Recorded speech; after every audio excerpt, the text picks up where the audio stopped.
কেটে গেল ক্ষণ। আমি তো সে আবর্জনা, বুঝলি না তো মন।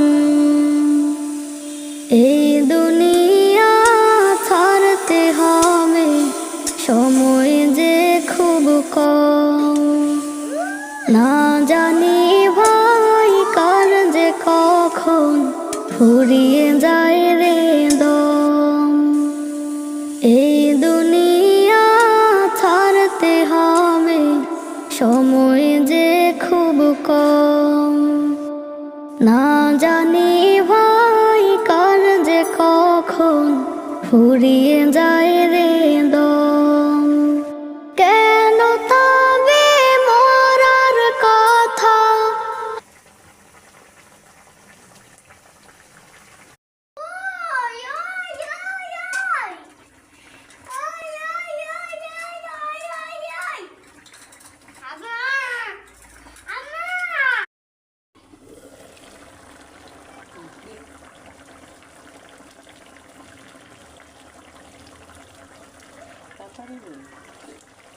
ভিডিও করে রাখছি।